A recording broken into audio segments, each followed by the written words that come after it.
நேற்று வீடியோல திவாகர் கொலையாளிக்கு ஒரு லைஃப் இருக்கு, அவருக்குன்னு ஒரு கனவு இருக்கு, அதெல்லாம் அழிக்க கூடாது அப்படிங்கிற மாதிரி எவ்வளவு கீழ்த்தரமா பேசினாரு அப்படிங்கறத பார்த்தோம். இந்த வீடியோல திவாகர் நிஜமாவே ஒரு ஜாதி வெறி பிடிச்சவன் தான் அப்படிங்கறது உங்களுக்கு நான் தெரியப்படுத்த போறேன். ஒரு தனியார் இன்டர்வியூல நெறியாளர் ஜிபி முத்து பத்தி கேள்வி எழுப்பினாரு. இந்த மாதிரி ஜிபி முத்து உங்களை பத்தி வீடியோ போட்டிருக்காரு. நான் தான் நடிப்பறக்க மயிர அறக்கங்க, அட விலங்கால பயில பண்ணி பயில நீ ஏற்கல வாய தேவலாம் பேசிருக்கா. அது ஒன்னால எங்களுக்கு அசிங்கமா இருக்கல. பண்ணி பயில பண்ணிக்கு பிறந்த பண்ணி பயில மூஞ்சி மோரையும் பாரு, மூஞ்சி மோரையும். நீ டைரக்டரா பேசுறா, அதுக்கப்புறம் நம்ம சூரியன் பேசுறா, என்ன நடிக்கணும் பேசுறா. நடிப்பு அறக்க நடிப்பு புடுங்கி நீ செத்த பையல. அதை பத்தி உங்களுடைய எண்ணங்கள் என்ன அப்படின்னு கேட்கும் போது திவாகர் சொல்லியிருக்கிறாரு, உடனே கேமராவை ஆஃப் பண்ணுங்க அப்படின்னு சொல்லி மைக்ரோஃபோன் கேமரா எல்லாமே ஆன்லயே இருக்கு.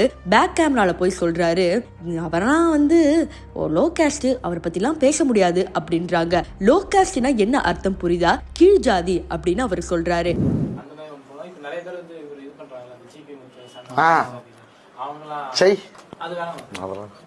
அதெல்லாம் வேணாங்க, ஏன்னா கீழே உள்ள ரொம்ப லோ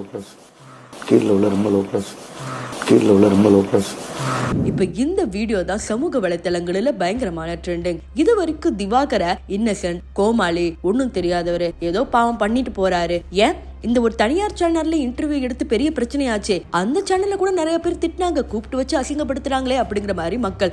ஏன் நம்ம சேனல்ல இந்த வீடியோ போடும் போது நிறைய பேர் மக்கள் என்ன கேட்டாங்கன்னா, அவர் பாவம் இன்னசென்ட், நீங்க தான் கூப்பிட்டு வச்சு ஏதாவது கேட்டிருப்பீங்க, நீங்க சொல்றதுதான் பொய்ன்னு எங்க மேலதான் தாக்குதல் வச்சாங்களே தவிர திவாகரை இப்ப வரைக்கும் இன்னசென்ட் தான் நினைச்சுக்கிட்டு இருக்காங்க. ஆனா இந்த வீடியோ வந்ததுக்கு அப்புறம் தான் திவாகரோட உண்மை முகம் என்ன அப்படிங்கிறது மக்களுக்கு தெரியுது. இது வரைக்கும் இன்னசென்ட் கோமாளியை வளர்த்து விட்டுருக்கோம் அப்படின்னு நினைச்சா அதை விட தப்பான விஷயம் தான் ஒரு ஜாதி வெறியனை இவ்வளவு நாள் வளர்த்து விட்டுருக்கோம் அப்படின்னு நடக்கும் போது எல்லாருக்குமே ஒரு கோவம் வருது. இதை பத்தி உங்களுடைய கருத்துக்கள் என்னன்னு கமெண்ட் செக்ஷன்ல சொல்லுங்க.